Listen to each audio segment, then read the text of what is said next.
అందరికీ నమస్కారం. Welcome to UTV. ఆపద వేళలో అందాల పోటీలు అవసరమా? అసలు అందాల పోటీలు అనేవి భారతీయ సంస్కృతిలో భాగమా? కానీ తెలంగాణలో అందాల పోటీలు జరుగుతున్నాయి.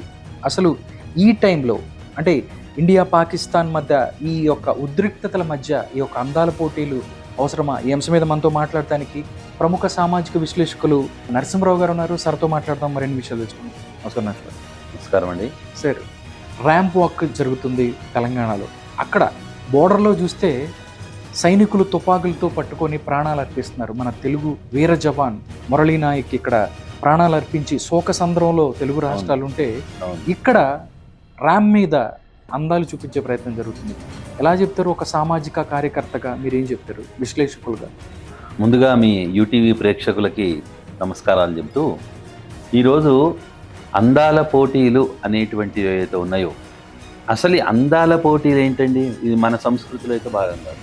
ఇప్పుడు పహల్గామ్లో భారత స్త్రీ నుదుట ఉన్నటువంటి సింధూరాన్ని తుడిచేసినటువంటి సంఘటన జరిగి నెల కూడా కాకముందు, ఆ సంఘటనతో రగిలిపోయినటువంటి భారత ప్రభుత్వము సైనిక చర్యలు చేపట్టి అక్కడ రణరంగం జరుగుతూ ఉంటే, ఒక సామెత ఉంది మనకు, మామూలుగా పెద్దలు చెప్తూ ఉంటారు, అది ఇంగ్లీష్లో కూడా ఉంది. ఇల్లు గాలి పడుతూ ఉంటే వీణ వాయిస్తూ ఉన్నాడు ఒక ఆయన, నా వీణానాదం చూడండి. అట్లా ఉంది మన ముఖ్యమంత్రి గారి రేవంత్ రెడ్డి గారి ప్రభుత్వ పరిపాలన. ఈరోజు ఎలా ఉన్నది అంటే, నా రాష్ట్రం నాది, నా భాష నాది, నా గోడు నాది అనేటువంటి ప్రత్యేకమైనటువంటి ఆలోచన ఈరోజు దేశము గడ్డు పరిస్థితిని ఎదుర్కొంటుంది. దేశ సమగ్రత సార్వభౌమత్వానికి దెబ్బతీసేటువంటి ప్రయత్నం జరుగుతుంది.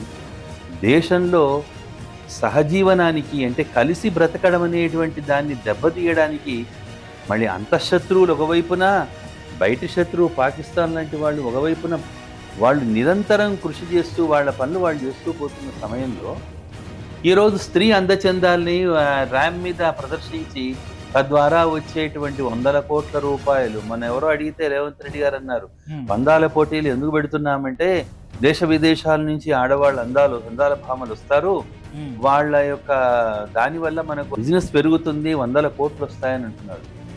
అంటే 100 కోట్లు రావడానికి ఇది ఒకటే మార్గం ఉందా? నేను ఒక విషయం అడుగుతున్నానండి ముఖ్యమంత్రి గారిని, మీరు పరిపాలన చేపట్టి ఎన్నేళ్ళు అవుతుంది?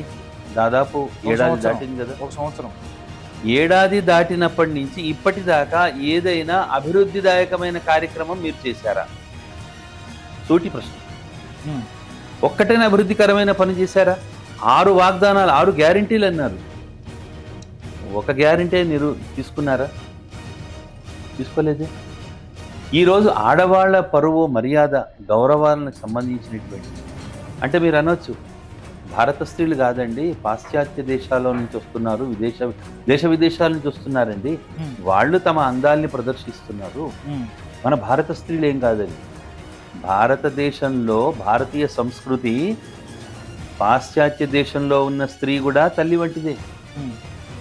అందుకే మన దేశాన్ని పరిపాలించినటువంటి రాజులు ఏ ఇతర మతస్థుల స్త్రీలను అవమానించినట్టు ఎక్కడ చరిత్రలో లేదు.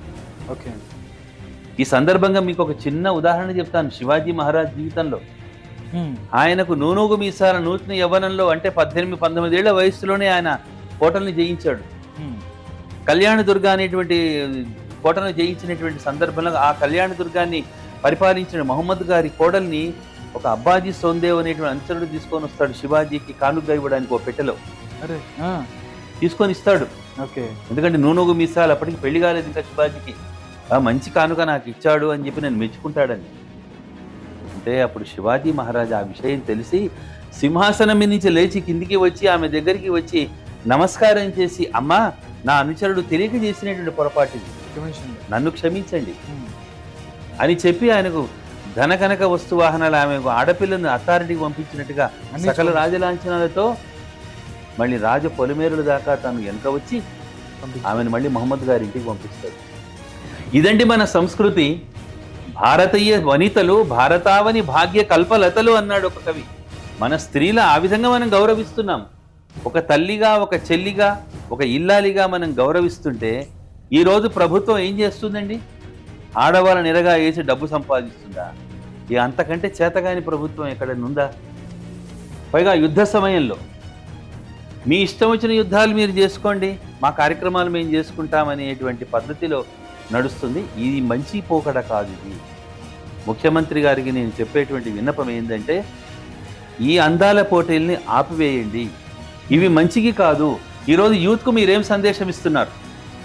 దీనివల్ల ఏంటి యూత్కు సందేశం? భారతదేశానికి ఏమిటి మీరు సందేశం ఇస్తున్నారు? కేవలం మీరు డబ్బు సంపాదించుకోవడానికి మాత్రమేనా? ఇది సగటు భారతీయుడి యొక్క మనోభావం. ఇది ఒక నా మనోభావమే కాదు. కొందరు అడగగలరు, కొంతమంది అడగలేరు. ఈరోజు మహిళామూర్తులు ఎంతోమంది మహిళామణులు బాధపడుతున్నారు. మహిళామణులు ఎంతోమంది పత్రికల్లో విమర్శిస్తూ, వ్యతిరేకిస్తూ ప్రకటనలు ఇస్తున్నారు. మళ్ళీ ఇటువంటి అవసరాల్లో భారత ప్రభుత్వము అక్కడ అంటే భారత ప్రభుత్వము అది బీజేపీ ప్రభుత్వం, మాది కాంగ్రెస్ ప్రభుత్వం, మా విధానాలు వేరు, ఆ విధానాలు వేరు ఉన్నట్టుంటే ఎలా? ఈరోజు దేశము, దేశ సమగ్రత, దేశ రక్షణ, దేశ శాంతి భద్రతల విషయానికి వచ్చినప్పుడు మళ్ళీ రాష్ట్ర ముఖ్యమంత్రిగా మీరు కూడా ఇక్కడ డ్రిల్లింగ్ నిర్వహించారు, ఇక్కడ కూడా రకరకాల కార్యక్రమాలు చేస్తున్నారు. కానీ ఈ అందాల పోటీలు అనేటువంటివి మాత్రము చాలా శోచనీయమైనటువంటి కార్యక్రమం ఇది. ఈ కార్యక్రమానికి ప్రజలంతా కూడా వ్యతిరేకిస్తున్నారు.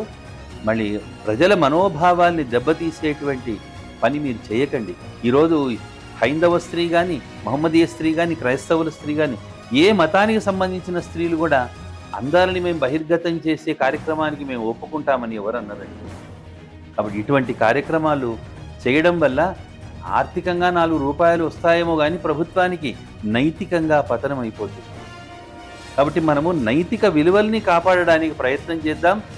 రేవంత్ రెడ్డి ప్రభుత్వానికి నేను విన్నపం చేస్తున్నది ఏమిటి అంటే, ఇలాంటి కార్యక్రమాలను మీరు రూపొందించి ప్రజల మధ్యన చులకనగాకండి.